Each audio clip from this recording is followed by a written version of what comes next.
nuestro mundo actual, las cámaras de seguridad graban todos nuestros movimientos. Con una simple llamada de un teléfono móvil se puede localizar nuestra posición a través de las antenas de repetición. A cada minuto, los sistemas de navegación con GPS siguen nuestros vehículos y nuestras embarcaciones. Con otras técnicas más mundanas y el corte de un rollo de cinta adhesiva, los investigadores pudieron resolver un crimen en 2 ciudades. Un crimen de traición, lujuria y avaricia.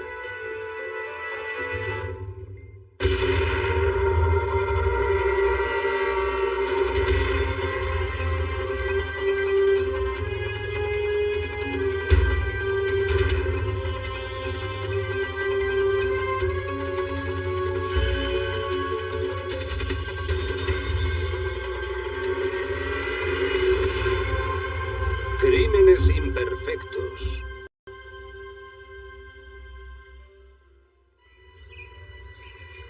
Vender propiedades en Florida puede ser muy lucrativo, ya que el consumo exagerado es casi el deporte local allí. Mike Garvin era un agente inmobiliario particularmente bueno, lo que les permitía a él y a su mujer Shirley llevar una vida que muchos envidiarían.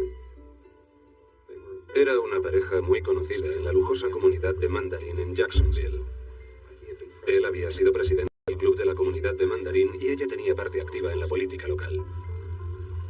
En enero de 2003, la temperatura era demasiado baja para el gusto de la pareja, así que decidieron ir en su coche a la isla de Cayo Oeste a pasar unas mini vacaciones.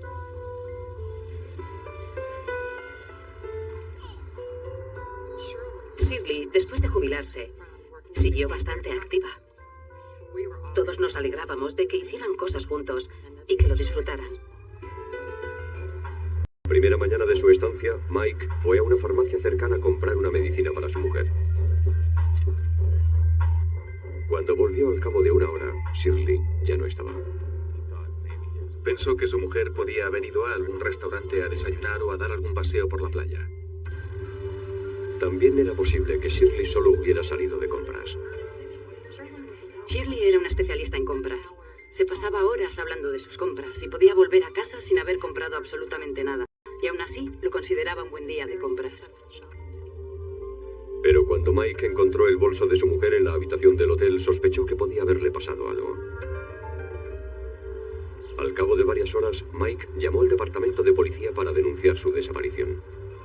Sí, soy Mike Garvin. Llamo por mi mujer. Salió a dar un paseo. Ha debido ir a pasear por la playa o algo. Bien, Los empleados del hotel recordaba haber visto salir a Shirley esa mañana. Sus familiares y amigos se sorprendieron incluso de que Shirley estuviera en Cayo Oeste. Yo fui la última persona en ver a Shirley y no hablamos nada sobre que Shirley fuera a irse de viaje. Shirley no dijo nada de que fuera a marcharse, nada. Dijeron que a Shirley le gustaba llevar joyas caras y eso podía convertirla en un objetivo. Le dijimos a la policía que seguro que Shirley llevaba sus pendientes de diamantes y los anillos. Y además un Rolex. La policía trajo a un perro adiestrado para ayudarles en la búsqueda. Intentamos que el perro siguiera el rastro de Shirley usando la ropa que había en la habitación del hotel. Y los investigadores estuvieron buscando pruebas y huellas dactilares. Pero no encontraron ninguna huella extraña en la habitación. Y el perro no conseguía encontrar el rastro de Shirley por ninguna parte fuera de la habitación. Al día siguiente apareció la noticia publicada en el periódico local. Era una persona desaparecida. Recuerdo que los titulares de los periódicos decían: ¿qué ha pasado con Shirley Garvin? Después de que apareciera la noticia, se recibieron muchas llamadas diciendo haberla visto, pero ninguna era Shirley. La policía peinó toda la isla de Cayo Oeste, que solo tiene 16 kilómetros cuadrados. Y encontraron unas sandalias de mujer en la playa que eran parecidas a las que llevaba Shirley, lo que hizo suponer a las autoridades que Shirley podía haber muerto ahogada. Y los investigadores averiguaron otro dato inquietante. La exmujer de Mike Garvin se había suicidado, ahorcándose en el sótano de su casa. Mike fue el que había encontrado el cuerpo. Pensé que ese hombre había tenido mala suerte con sus esposas. Cuando Shirley Garvin, de 55 años, desapareció de la habitación habitación de su hotel en Cayo Oeste, Florida, la policía quiso averiguar más sobre sus actividades. Así que pidieron a Mike que volviera sobre sus pasos y les dijera todo lo que habían hecho juntos desde su llegada. Mike dijo que se registraron en el hotel y que salió para encargar algo para cenar. Pedimos la cena. Creo que era un sándwich de pollo y creo que venía con patatas fritas. Volvimos a la habitación, terminamos nuestra cena y nos fuimos a la cama. ¿Pidieron 2 sándwiches o solo uno? Fueron dos. 2, de acuerdo. Pero el camarero dijo que Mike pidió un solo sándwich y el recibo del restaurante lo confirmaba. Con ese recibo empecé a pensar que la señora Garvin ni siquiera había llegado a Cayo Oeste. Al comprobar los movimientos de la tarjeta de crédito de Mike, averiguaron que había parado en una tienda de Miami camino de Cayo Oeste. Nos pareció muy extraño que después de un viaje tan largo, Shirley no hubiera entrado para ir al baño o para tomar algo. No se ve en ningún momento a Shirley dentro de la tienda. A continuación, la policía comprobó las grabaciones de las cámaras de seguridad de los peajes entre Jacksonville y Cayo Oeste. Estuvieron visionando cientos de horas de grabación hasta que encontraron el Jaguar blanco de Mike Garvin. Se ve pasar el coche, se ve cómo se detiene para pagar el peaje y después seguir su camino. Al ampliar la imagen, se veía el asiento del pasajero vacío. Le preguntamos dónde iba sentada Shirley en el coche y dijo que iba sentada en el asiento delantero. Le preguntamos si en algún momento se puso en el asiento trasero. Dijo que no se puso nunca en el asiento trasero y que tampoco había reclinado el asiento. Así que sacamos la foto del peaje y se la enseñamos. Él la estuvo mirando y le preguntamos, ¿dónde está Shirley? Mike Garvin no tenía ninguna explicación. Dijo que no lo sabía y entonces empezó a ponerse muy nervioso. Estaba diciendo mentiras y las estábamos descubriendo. Y cuantas más descubrían, más aparecían y peor se ponían las cosas para Shirley. A continuación, la policía interrogó a sus compañeros de trabajo en la inmobiliaria de Jacksonville. Fui a hablar con algunos de sus compañeros que no sabían que estuviera casado. Les sorprendió mucho averiguar que estaba casado. Era algo particularmente sorprendente, ya que Mike y Shirley llevaban casados casi 16 años. Cuando la policía registró el domicilio de los Garvin, no encontraron ninguna señal de violencia.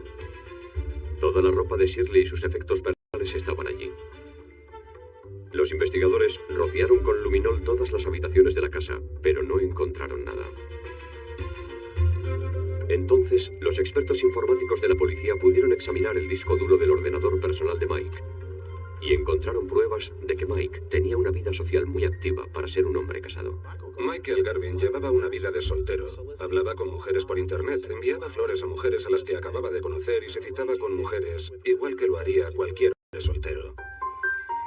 Y la policía encontró este anuncio en una página para buscar parejas, Match.com. Incluía una fotografía de Mike y en su estado civil había puesto divorciado. Pero la pregunta seguía sin respuesta. ¿Dónde estaba Shirley Garvin?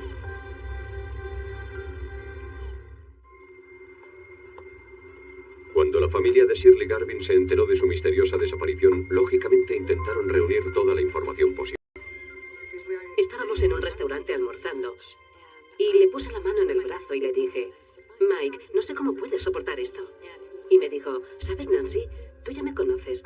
Yo nunca miro hacia atrás, siempre miro hacia adelante. Mike tenía una deuda sustancial en su tarjeta de crédito, $86,000 aproximadamente, y la mayoría de los bienes de la pareja estaban a nombre de Shirley. A mí me parece que ella tenía una situación económica estable y él tenía problemas económicos. Poco antes de su desaparición, fue la primera vez que le oí decir algo mínimamente malo sobre él. Y sus amistades dijeron a la policía que Shirley estaba pensando en dejar a Mike. Decía que era un irresponsable con el dinero. Shirley dijo que estaba pensando irse a vivir a otro sitio. Y que Mike no iba a ir con ella. Para seguir los pasos de Mike, la policía ocultó un dispositivo de posicionamiento global por satélite debajo de su coche. En la actualidad, la policía no sigue a los sospechosos. Los satélites se encargan de hacerlo. Registra la posición constantemente y envía una señal a nuestro ordenador, lo que nos permitía seguirle en todo momento y tener vigilados los movimientos de Michael Garvin. Unas 6 semanas después de la desaparición de Shirley, el GPS indicó que Mike había ido en su coche a un campo de golf abandonado en un parque nacional a unos 30 kilómetros de su casa de Jacksonville. Casualmente, había recibido una llamada a su teléfono móvil en la misma zona la mañana que salió hacia Cayo Oeste. Llevamos a los perros allí y se detuvieron en un estanque cerca del lugar donde el GPS indicaba que se había detenido unos minutos. Los empleados del parque tardaron casi una semana en vaciar todo el estanque, pero no encontraron nada. Fue muy decepcionante. Pasamos toda una semana trabajando y volvíamos a estar como al principio. 10 días después, Mike hizo otra visita al mismo parque. Esta vez la policía informó a un guardia del parque que pudo verle con una mujer. Más tarde sería identificada como una joven que había conocido a través de internet. Cuando se marcharon, la policía peinó la zona y encontraron algo sospechoso cerca de donde Mike había aparcado su coche. Había una zona que parecía un poco distinta. La superficie parecía distinta a la que había en toda esa zona. Así que los agentes sondearon el terreno introduciendo unas varillas en la tierra para ver si la arena o la tierra estaban removidas. A tan solo unos centímetros bajo la superficie había un cuerpo humano envuelto en bolsas de basura y sellado con cinta adhesiva. Era Shirley Garvin. En su muñeca estaba la fecha de su muerte. Su reloj se había parado y justo estaba cambiando al día 26. El 26 de enero era el día en que Mike salió de Jacksonville con destino a Cayo Oeste. Nunca la habríamos encontrado si él no nos hubiera llevado hasta ella.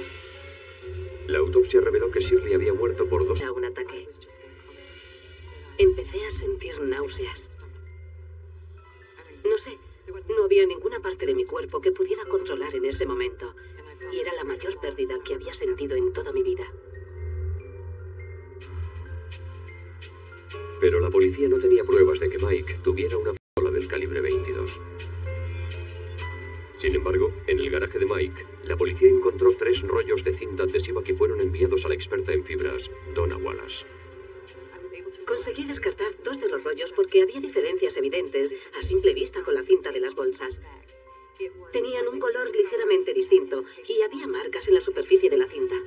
Pero el tercer rollo era más interesante. A diferencia de la cinta adhesiva normal, esta cinta tenía un entramado de fibras por el lado del adhesivo para hacerla más fuerte. Hay que hacer más esfuerzo para cortar un trozo de cinta del rollo, y las fibras dejan un corte característico en el extremo que puede ser tan singular como una huella dactilar. Es un análisis de fracturas y en realidad es casi como un rompecabezas forense. Hay que ir encajando las piezas para ver si unas se corresponden con otras. Wallace empleó un microscopio de gran aumento para comparar el extremo del rollo de cinta encontrado en el garaje de Garvin con los extremos de todos los trozos hallados con el cadáver de Shirley.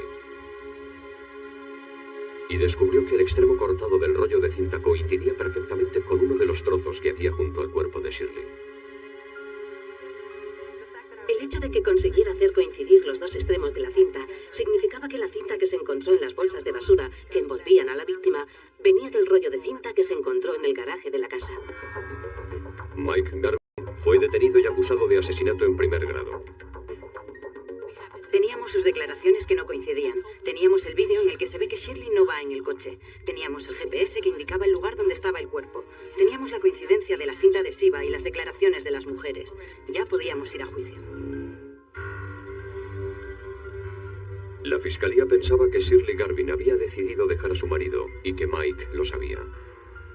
Shirley debió descubrir que él la estaba engañando y que tenía unas deudas enormes.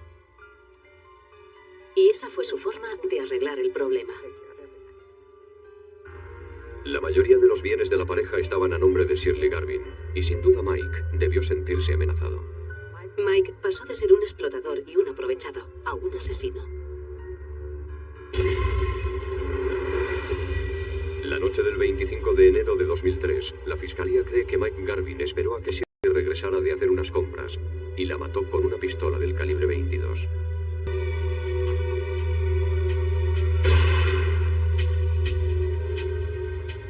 La envolvió con bolsas de basura y las selló con cinta adhesiva. El análisis forense confirmó que la cinta era la del domicilio de Garvin. Mike metió el cuerpo de Shirley en el maletero de su coche y a las 6:21 de la tarde habló con su amante por teléfono. probablemente no podría haber hecho si Shirley hubiera estado viva.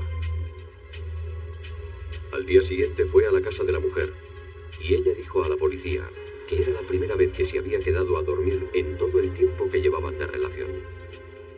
Otro indicio de que Shirley ya estaba muerta. A primeras horas de la mañana, Mike fue hasta el Parque Nacional y enterró el cadáver de Shirley.